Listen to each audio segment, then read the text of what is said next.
I got to kick this thing off. Can I kick it off? 1, 2, 3, 4.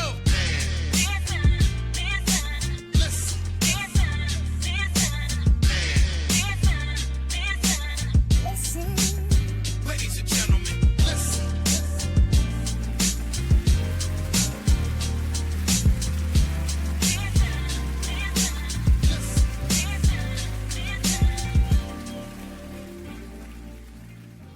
Hi, I'm Marika Moore, and if you want to get all up in my business, you should check out my new book, Unsolicited Marriage Advice, where I provide an analysis of the best marriage advice that I've received over the past 16 years or so. So head on over to Amazon and buy it now. Conversate with Us Radio presents the Man Listen Show. We are the blackest radio show on the internet.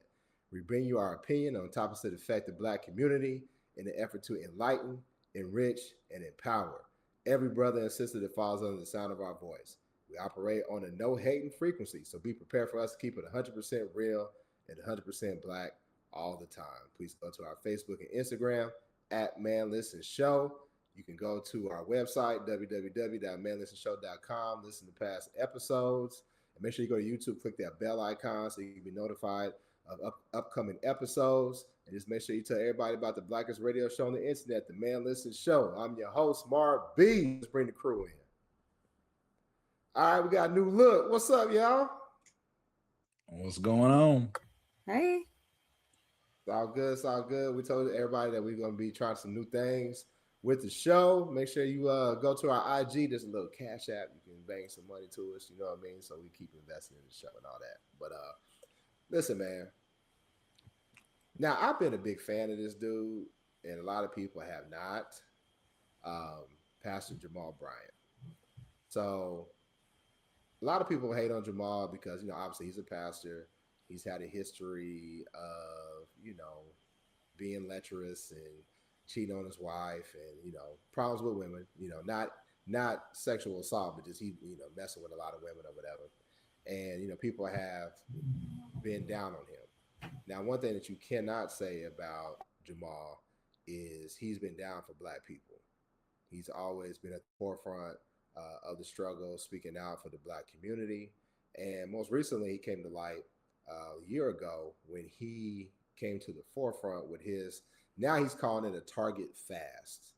It was the Target boycott. Now it's like the Target fast, right? So last week, he went on social media and he said, all right, fast is over. Fast is over. We had 4 things that we asked for, and we got 3 of the 4 from Target. So we're calling out the fast. So immediately people was like, yeah, he must have got paid off. Because, like, what did Target do that made, you know, us want to say, okay, we about to go back now? So people called him out, and then we'll see, what I didn't know was that there was already a local Target boycott by community activists and organizers in Minnesota, right, with their own separate demands. And then Jamal Bryant, Tamika Mallory, they all came along, and it became a national thing, right, because they had the national notoriety. So when he said, hey, listen, we calling off the fast, the local organizers, Nikema Levy, yeah, she was one of the ones that most outspoken. I saw her Roland Martin talking about this. She was like, no, what are you talking about? Like, how are you speaking for us when we're locally here in Minnesota and Target hasn't even addressed any of the things that we've talked about? And so, you know, you're unserious and people should not be listening to him. And so it created a lot of confusion. Jamal came out and apologized for what he did because he said he didn't read the room and he spoke out of turn. And it's just really been a kind of a stain on his reputation, even though he apologized. And ultimately, I think the black community falls behind because there's just confusion, right? Nobody knows what's going on. So let's start from the top. First of all, were y'all boycotting Target? And then second of all, what did you think when you saw Jamal say, hey, boycott is over? I wasn't boycotting, but I also don't shop there really. So, you know me, I hate saying I'm boycotting something by doing something I was already doing anyway. So my stuff comes from Amazon for the most part, just because I don't have time to go into the stores and shopping and stuff like that. But when I heard him say the boycott was over, I just shook my head because it was like, fast. That don't even make sense. And then I hate when people tell other people when to end something. And then if you're going to say we got 3 of the 4 things, what are the 3 things? And who was asking for these 4 things? Like who approved this list of demands that you claim have been satisfied? So yeah, I think you got paid off, but y'all know how I feel about pastors being at the forefront of anything anyway. So Well, I don't know about that because we had Martin Luther King. Yeah, right. We talked about it A lot of other before. ministers that did a lot of good things for the community. So I can't rock with you on that. But some of the things he's talking about, he wanted $2 billion invested in black business. He wanted $100 million going into community organizations that impact the black community, an investment in HBCUs, and then he wanted them to invest in black banks, which is honorable things. Those are worthwhile demands.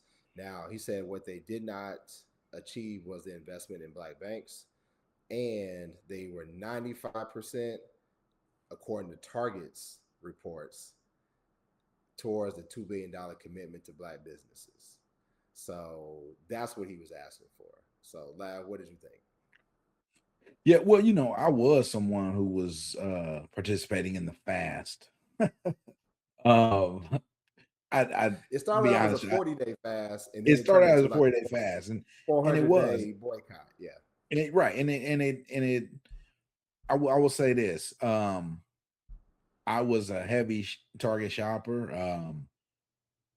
I got rid of my Target credit card. I got rid of it. I haven't set foot inside of there since this fast started. I will say that it kind of made me realize I guess I really don't need to go into Target as much as I used to go into it. So while the fast, the boycott, whatever is over, I still wouldn't, I still probably won't go back, as nearly as frequently as I used to go. And not anytime in the near future I can see myself going there.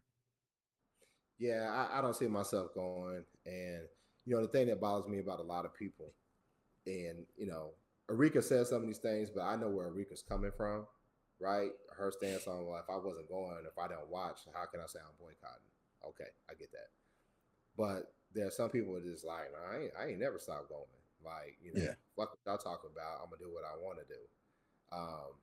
And there's some people who are like, well, Target ain't ever been bad to me. Right. So why would I boycott? And then there's the, well, why Target? Why not Amazon? Why not such and such? And here's the reality of it all, right? The way our economy is set up and the way our community is set up, and I'm talking about the black community, we are not producers in general, right? Right. We have small businesses, but we don't have farms. We're not producing food. There's not really that many black owned grocery stores that we can en masse as a black community nationally just move our business to these sites or whatever, right? So you have to make an example out of somebody. You have to show that, okay, listen, we can have solidarity, we can move together, and we can make somebody an example that when you come at our community, there's a price to pay.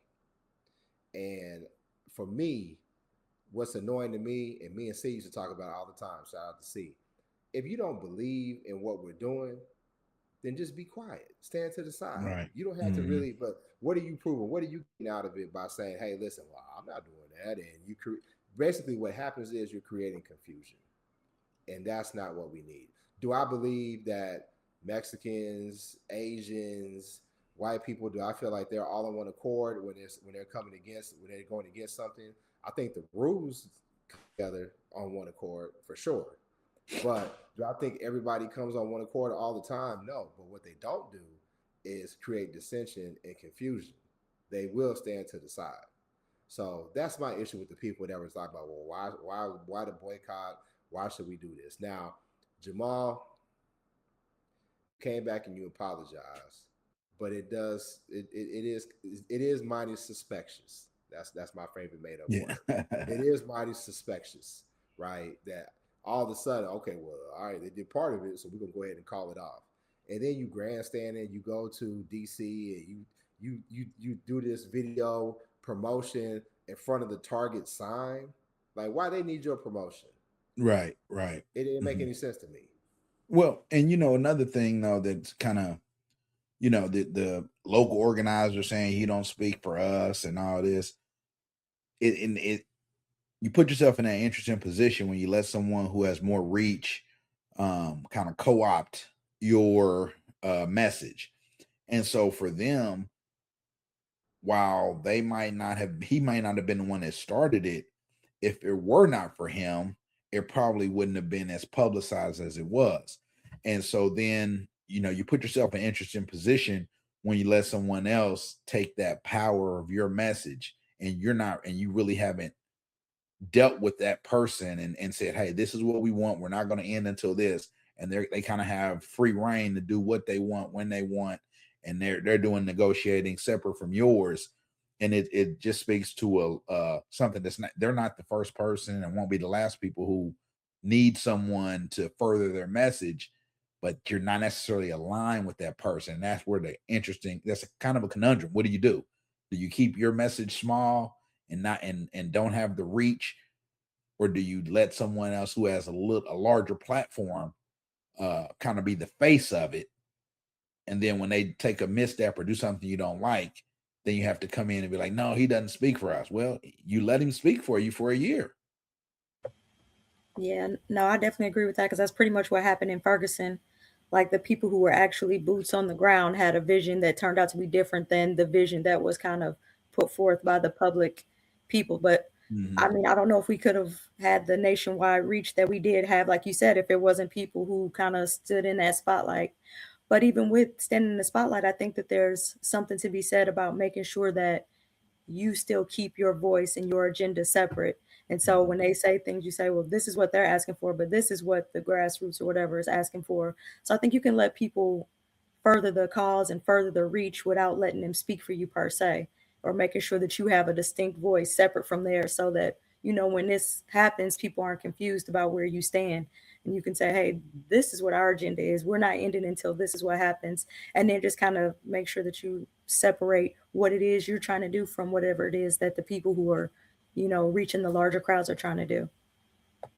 Shout out to Cover Girl in the chat saying hello, Marby, B Lab, and Erika. Yeah, I think what we learned from Ferguson was that the local organizers definitely had a different agenda than those who came in from a national perspective. I don't like to question the motives of everybody that was involved, but I know that the people locally, they had a vested interest.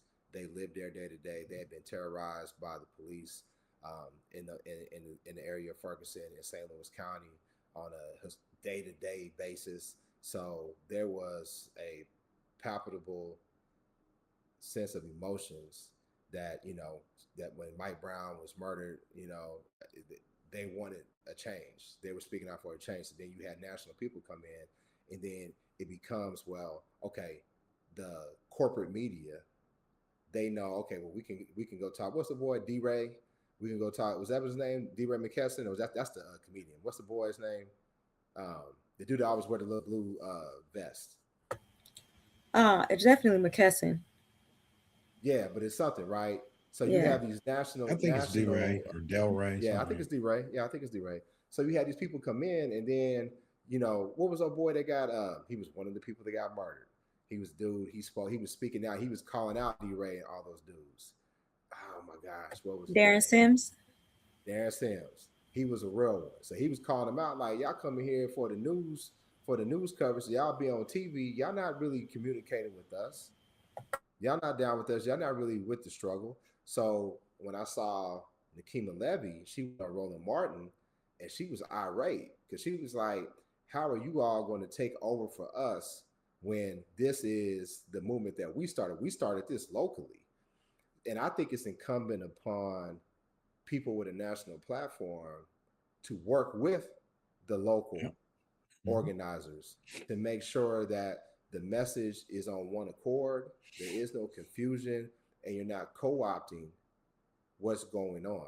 Because what happens is then people start to question your motives. Then people start saying, hey, listen, did you get paid? And Jamal said, he said, I did not get paid. I did not get paid. Okay, but then my question is, then what do you get out of it? Target got their money. Yeah, they suffering, because of the boycott, or whatever. But at the end of the day, they still got their money.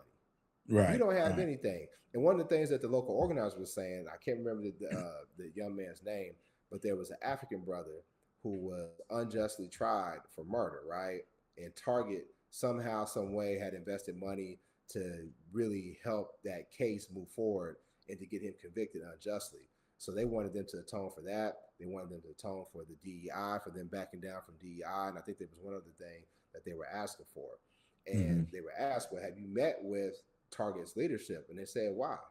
Why are we going to meet with them if they haven't addressed any of the things that we've asked them to address? So no, the boycott isn't going on. I find it very, very funny that Tamika Mallory and the other sister that was down with Jamal Bryant, they was like, no, we still ain't going to Target. Right. Then it morphs into, I'm gonna let you jump in, Lab. Do you have black men overriding black women? That's what it evolves into, and that's what I'm starting to see in social media. It's like there's another example of black men not supporting black women, which is some bullshit, because this black man ain't going to Target. That black man right there cut off his Target card, ain't going to Target. So to make that sweeping generalization is some nonsense.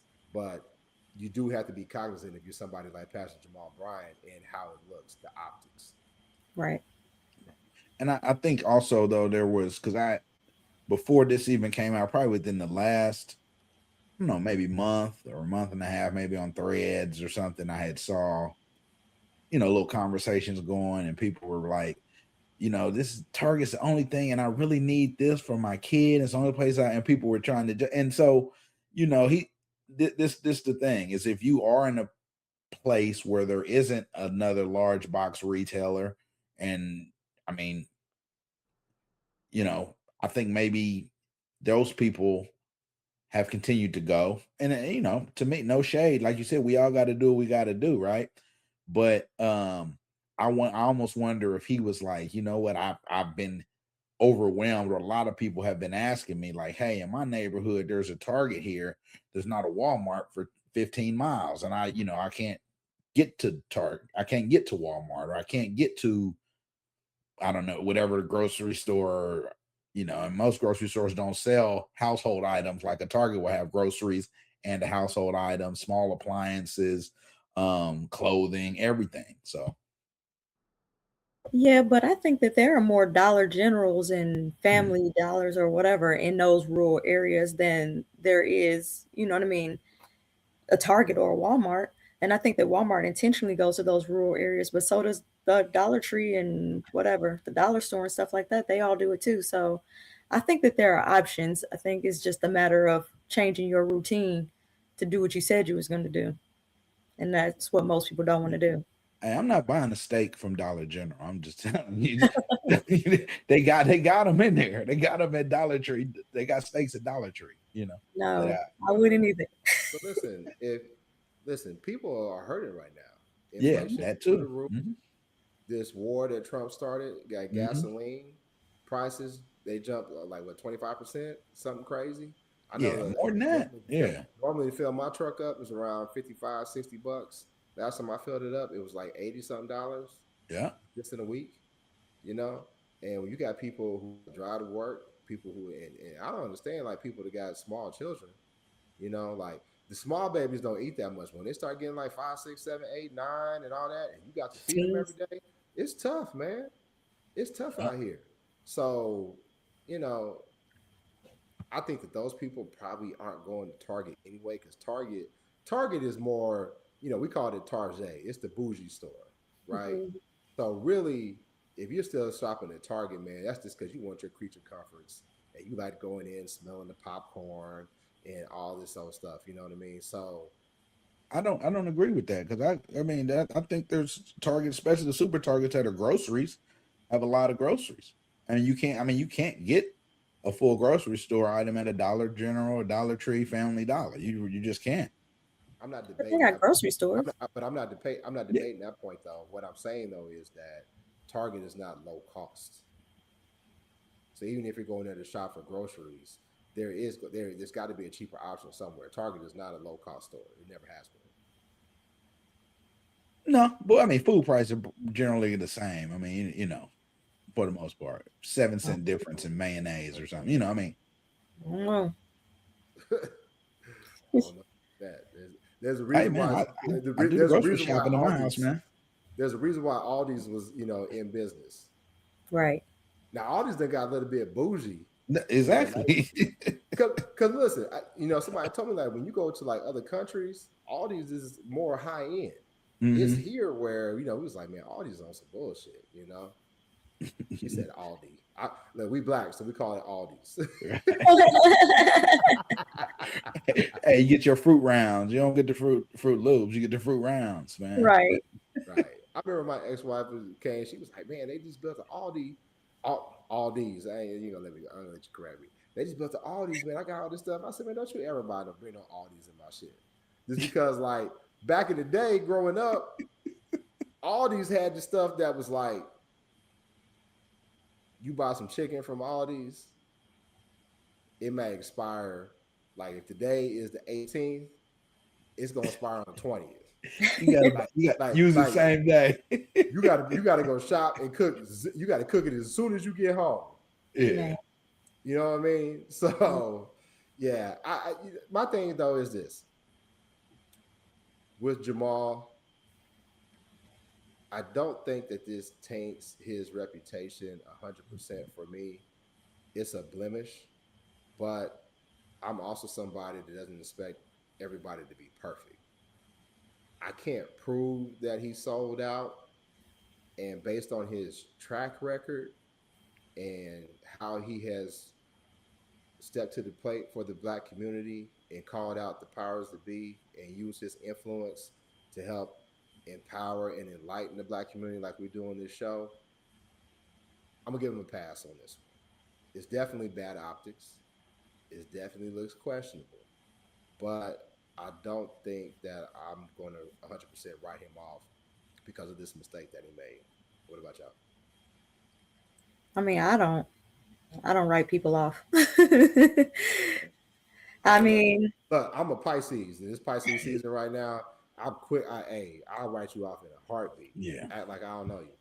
you could put them at a distance or, treat them Yeah. how they deserve to be treated, put them where they belong. But I mean, just to write people completely off is to make it seem like they don't have any value. And we've already stated that, I mean, everybody has some value. So, I mean, they may have to be far removed from me and what I got going on, but I don't see a reason, especially like you said, if the good deeds outweigh the bad deeds, then I mean, if he's doing what we need him to do for the community, then I'm not writing him off. Yeah, same. And quite frankly, if he did what he if I didn't go back and look it up when he first talked about it, if it was truly a 40-day fast, and that's what he literally said, then he's gone way beyond that. And we've taken it further than what was intended, and that's fine. And if he says the fast is over, then the fast is over. If you still want to boycott. That's not, I don't hold that on Jamal Bryant over his head. I think the main thing though that the lesson that we need to learn from this is that we need to be on one accord. We need to move. We need to move like one band, one sound. And this level of confusion shouldn't have happened because now you got people saying different things. People like, well, I don't know what I was supposed to do. Most people, when I see on social media, was like, we don't care what you say. Exactly. Yeah, I'm still not going. Back. Yeah, we ain't going back. It's a wrap. We ain't never going back. Right. And I appreciate that solidarity. I appreciate us standing for something. But I also think, we got to gatekeep who we allow to speak for us better. I trust Jamal. I trust him as much as I trust anybody that I don't know personally, right? But there's other times where people will try to speak up for us. They'll try to represent the community. And without that vested interest, right? I think we have to question. We have to question because we can see in the past where there have been people put into our organizations. There have been people to put in to say, hey, listen, okay, you're going to be the person to speak for the community, and they've been bought and paid for it. Yeah. So we have to show more discernment and gatekeep a little bit better. And that, unfortunately, that seems to be a recurring theme these more recently. More Right. gatekeeping, more gatekeeping.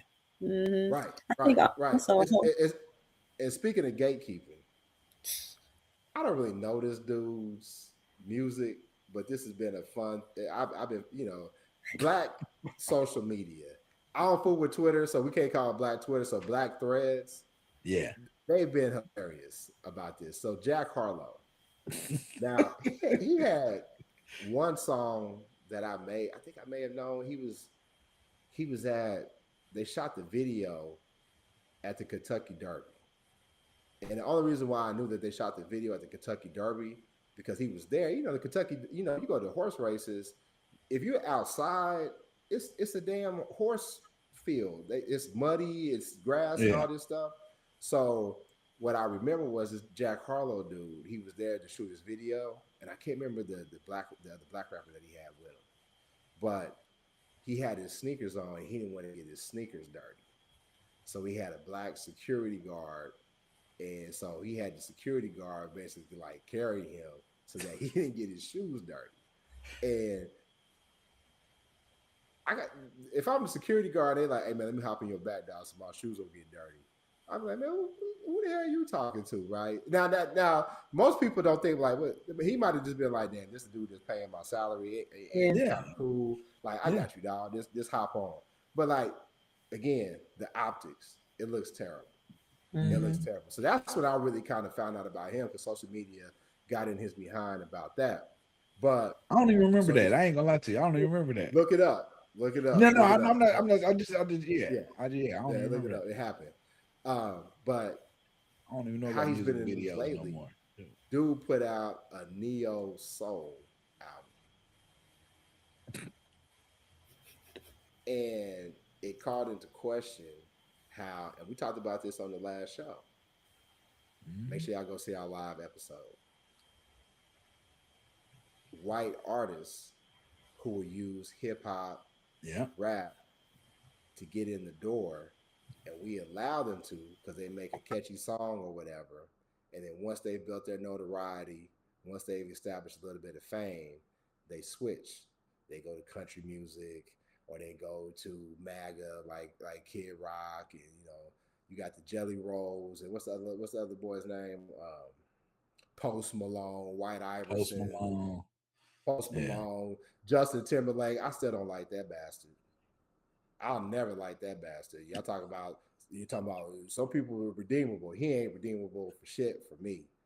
How he did Janet. So, but yeah, and he, what did he do? He was dancing hip hop and breaking and pop locking with everybody, Timberland and all that. And next thing he tried to do country western album. So they asked this dude, like, okay, why you didn't go to country western route? Why you went neo soul? He was like, I got a black audience.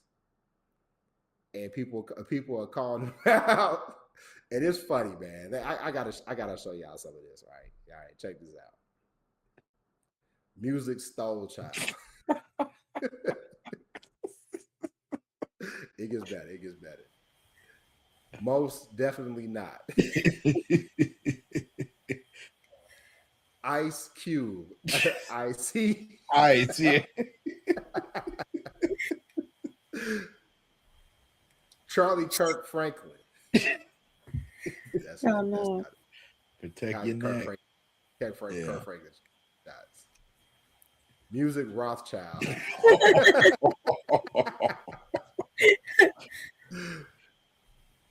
IRS One. And this my favorite one. Luca Van. And then the final one, this one killed me. 106 in Park. And I had to figure, I was like, what are they talking about? 106? Oh, January. That's about January 6th. Hey, Chaka Clan. Chaka Clan. D'Angelo Saxon. Yeah. Salt, no pepper. Salt, no pepper. Yeah, Yeah. yeah, it's crazy, man. It's crazy. But what y'all think, man? Are we overreacting when it comes to us gatekeeping our community, or what y'all think? No, You know not what? overreacting. Yeah, I don't. You know what? I don't know if it's our community as a whole per se. It's just always interesting to me how it's very niche specific to rap. Because when a white R&B artist gets in there, they don't, you know what I mean? They still stay in there if they, and they don't try to maneuver, move outside. It's just something about rap, and it almost makes me question, um, like what the dynamics are as far as the music industry when it comes to rap. Mhm. It's just weird to me how it's just rap though. So, this is my opinion. I think rap has less of a barrier of entry because, not to say that rap is easy, but Mhm. you can be a rapper a lot easier than you can sing. Like, Yeah, true. you got to have chops to sing, and whether you could do it or not, yeah, they can auto tune, do whatever, right? But you got to have the talent. You have to have the talent in order to be respected and for people to really buy into you. Now, you know me, I listen. I'm like C. Shout out to C. They can't come to the barbecue. Mhm. Tina Marie Mhm. has some nice cuts. Hall and Oates got some nice cuts, Michael but McDonald, yeah. Michael McDonald. But hey, listen, there's no hall passes. You can't come through. You know what I'm saying? Mhm. You stay over there. You know what I mean? So, but when it comes to rap, number one, I think rap the barrier for entry is easier because it's easier. Mhm. It's easier to flow. You can get somebody to pin your lyrics. Like Mhm. Ti did it, Iggy Azalea or whatever. Yeah. There's not too And you can many just Eminem. and you can imitate the voice a little, and the You can cadence imitate, pretty. and Yeah, yeah, that's what white kids do when they rebel. Like, oh, I'm gonna act black, make my parents mad, and all this. All then they go to college and they join Turning Point USA, right. and then they follow, Yeah. and then they follow, and then they follow in Charlie Kirk and all that old shit. you know. So I think it's a lot easier for them to get in. And then honestly, again, my opinion, when it comes to R&B, people really respect the artistry. You know what I'm Hmm. saying? But when it comes to hip hop, you have people, and like I said before, there's a lot of us that love white folks way too much. So when you see the little white boy, the white girl that can rap, or you can see, like your little white fraternity or sorority member, they they little flicked step or whatever. Some of us are so excited to be like, oh, look at them, they folks and all this old shit. It just don't work. No. Yeah, because there's a way to do it. There's lots, like you say, R&B artists who are white who make good music, but they don't try to infiltrate the culture. They just Yeah, sing their little songs and stick to their area, their genre, whatever. And if we happen to like it, we happen to like it. Or But they, they or don't. they show respect. yeah. Yeah, Show, yeah, man, respect for it. Yeah, Yeah, yeah, they yeah. show respect. Like, cover girl, we hear you. Tina, you said Tina could come. John B on this show. No, they can't come. But shout out to John B and Tina Marie. They made some good yeah. music R.I.P. Tina though. Marie. Yeah, Yeah. yeah. That's how it starts. But next, One of them come, then his auntie come. Mm. yeah, and and to me, it kind of says something about the state. Like you said, the barrier to entry is pretty low for hip hop, but you just said something interesting about they respect the art. They respect the art, and that's part of the reason why hip hop is how it is now. Is too many artists, and I'm not gonna say artists don't respect it because most of the artists is just trying to get paid, but the music labels and people, they don't respect it as art. So You're Yeah. not wrong. And I think they Well, I kind of mean, have the music and industry definitely pays for them to not respect it. They handpick these people that they can, you know, treat as puppets. That's gonna do whatever they say because they just trying to get the check, as opposed to people who's gonna rebel. at the end of the day, it's a business. mhm. It's a business because I saw somebody say like, okay, for $45,000, I can get your song on the radio. For I'm making up the numbers, 100,000, we can get you, we can get you, you get you this placement on the radio. $250,000, we can get you in the top 10 or what have you, right? So if I'm going to pay this money to get an artist on radio, how am I going to get my return on investment? Now, and if I get somebody who is white, who black people will co-sign, because what do we say? We set the trends, right? So if black people will co-sign it, then the white kids are going to listen to it. And then what are we going to do? We're going to get more streams, more record sales, and then we're going to get a better return on our investment. So for them, that's why they push that type of nonsense. Because unfortunately, some of us are gonna be like, oh yeah, man, I like Iggy Azalea. And she gonna get a little money, whatever, and then she gonna fall off to the wayside. Right. I don't let nobody come to the cookout, but I will say that recently Eminem has been a real one. He hasn't really sold out, but I don't give him a pass from when he was dropping that N word back in. Now they said when he was a kid, but I still ain't fooling with it. So you ain't cutting nobody no slack. No redemption, no redemption stories at all. Shout out to C. Shout out to C. Cover, you said Christina. Who you talking about? Christina Aguilera? Y'all think Christina Aguilera in? Yeah, but I don't think she's trying to. No, she's not even. Yeah, no. She can sing, but she ain't getting in. I think she just sings. Yeah. I don't even think she's trying to come to the cookout. Right, exactly.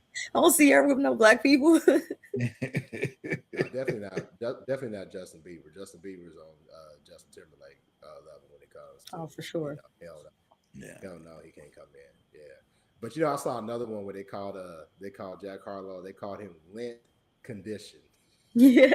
Lint condition. Yeah, lint condition. We are hilarious. Man, I saw a bunch of them too, and it's hilarious, man. Like you said, black threads and something else. Bro. People clown though, but how many people are going to support it though? Yeah, I purposely did not even try to listen to it. I don't even want to listen to it. I have no desire to listen to it. I thought about it just in preparation for the show, and I was like, nah, I can't do it. I just can't do it. I'm mad I got it in my algorithm because I was trying to look up the song that I was talking about for the video. And once you search something, and, the algorithm it's in there. Like, oh, you like this? Here's this new neo soul album. I don't want to hear that shit. Like, man. Oh, yeah. Yeah, I don't want to hear that. Shit. Hey, listen, gas is high, groceries is high, and this fool Trump, he ain't showing no signs of backing down. And this war, man, I don't know if you saw it, man. We've already lost some servicemen and women in the war. And man, they showed this black mom. She was there with her family, and her son was on the refueling plane. Mm-hmm. And she just talked about how she was like, she didn't want him to join the military, and she talked about how proud he was, right? And it showed pictures of him doing things that he wanted to do. And she was like, well, I thought you wanted to be a pilot. He said, I could do that when I leave. So obviously he got fulfillment from it, right? So in that regard, you could say, and I'm trying not to be cold-hearted with this, he died doing what he wanted to do. Right, but right. That young man had a future ahead of him. Mm-hmm. And to die for a war that absolutely nobody sees any sense in, right? Mm-mm. Nobody sees any sense into this war. You saw where it was Trump's counterterrorism guy. He stepped down. He was like, "Man, listen, this don't make any sense So And I can't in good conscience, stand behind this. And the problem is they didn't got rid of all, not all, but most of the competent military leadership because a lot of them was like, nah, this ain't. First of right. all, this isn't legal. This isn't right. This isn't practical, and you're not gonna tarnish my name by being a part Yeah. of this. Yeah. And it's not only the military people, but I thought it was very telling. I don't know if you saw this. It was at a in the Oval Office, and Trump, he's always sitting down. He always had the people standing up behind him or whatever.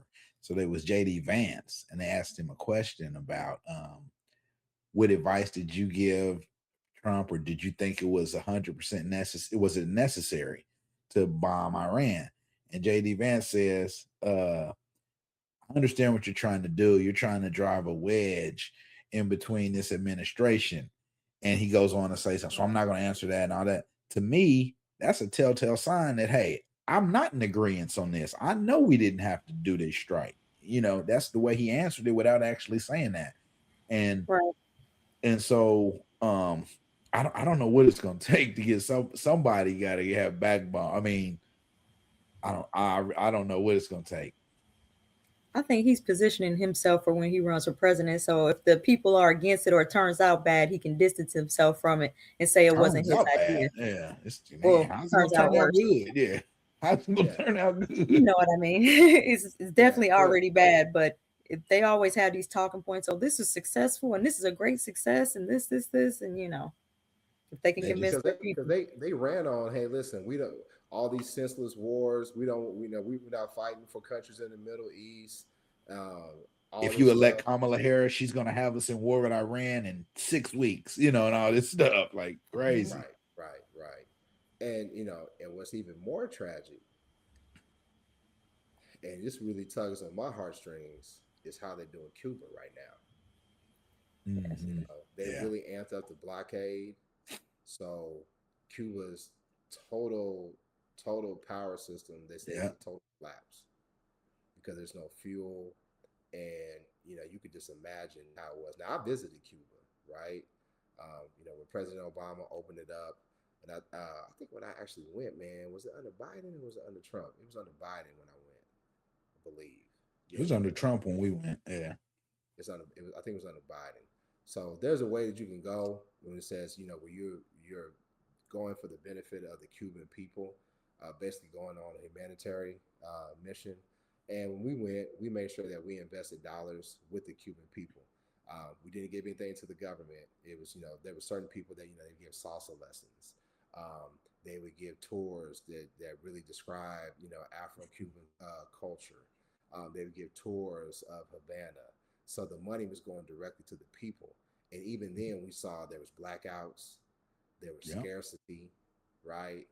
And what was rewarding to the group that I was with is we brought 2 or 3 massive suitcases with feminine hygiene products, over-the-counter medicine, toys for kids, and we went directly to the hood, quote unquote hood, and gave it to the people, right? Because we didn't want Mm-hmm. to get caught up on donating to some organization that may or may not get it to the people that look like us. And the other thing that really stands out about Cuba is black. Mm-hmm. Cuba is hella black. To the point like, we say Afro-Cuban, and when you talk to them, they was like, why are you saying Afro-Cuban? If you say Cuban, it means black. Now, we're conditioned to think about those Cubans that left and went to Miami, the white ones, the Marco Rubios, right? Mm-hmm. But when you look at the majority of Cuba, they black like us.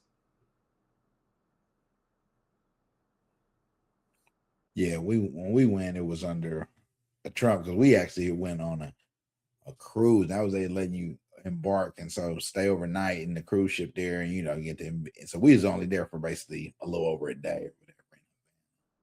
And yeah, man, it was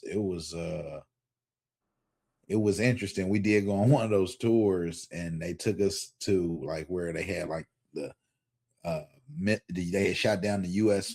Plane or what have you, and they had the pieces of it, and they had the whole Bay of Pigs stuff, and they had their story which is totally opposite of the U.S.'s story about everything. We got, it took us to, like Che Guevara, where he stayed and all that stuff. It was kind of interesting, though. Yeah, for sure. It's crazy because, I've been to Vietnam. And, we call it the Vietnam War. When you go to Vietnam, it's called the American War. And, when you look at social media now, depending on what side of the algorithm that you're on, you'll see how the news is reported by other people, other countries, right? Not to say that they're not putting their spin on it as well, but there are some media outlets, social media accounts that are being accurate about what's happening.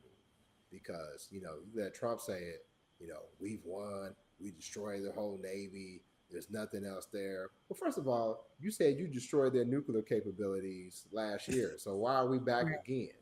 Right? Why? Yeah, they're close to a nuke. Yeah. Why are we back again when you said we destroyed it? So, and I think obviously, I don't even want to say his name because I don't want to bring no attention. But, the guy, Net Who, I'll just say that. Y'all can fill in the middle part. Benji. Yeah. BB. Y'all think he's still alive? Yeah. There was a question for a while because they hadn't seen him, and the rules they kept putting out, like these AI videos of him, and people was calling it out. It was like, why he got 6 fingers? Like, why did his ring disappear? So they was calling out. So I don't know why they were putting out these bad AI videos. But we all have friends who are alive and well who put out AI videos as well of themselves in their businesses. So you know what? Taking it to a lot of topics before we end the show. The people who use AI photos on social media, like for their profile picture, and will allow folks who can't tell to compliment them and be like, "Girl, you look good. You lost weight." It's like, yeah. And then they'll actually be like, "Thank you," instead of being like, "No, that's AI." Yeah. Right. It's like, tell me you don't like how you look without telling me you don't like the way you look. Man, yeah, I never understood that either. Yeah. I don't them filters. Yeah, I remember when Arika got me caught up on the filters. We was down here in Dallas, had me up with lipstick on. Mascara. Yeah, I thought you were gonna say the dog. You were the dog one that everybody see you. Yeah. Puppy filter. I'm like, you're pretty. No. And we was jamming too. We was jamming. I'm in the camera. I said, wait a minute, why I got eyeliner on? What? I gotta find that video. Hey, once it's on the internet, it's there forever. No. But anyway, listen, our condolences to the family members of the fallen service members that have died in this war. Praying for peace, praying that this war ends. And I'm just praying for the American people because, it's hard right now. It's expensive to live.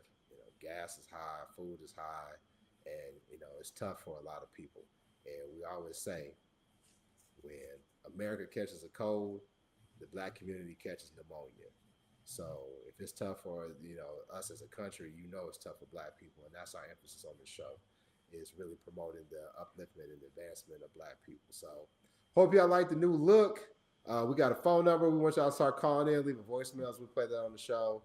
Got the chat. Shout out to Cover Girl for keeping the chat lively. Shout out to everybody that watched the live episode of the Man Listen Show. If y'all got a topic that y'all want us to discuss, hit us up on our Instagram. Shoot us a DM. Let us know what you want us to talk about. Arika might respond. And just don't say no foolishness because she's an attorney, so she'll go blow for blow with you. But make sure you follow the show. Make sure you tell a friend about the Blackest Radio Show on the internet, the Man Listen Show. We'll catch you next time. Shout out to C. Peace.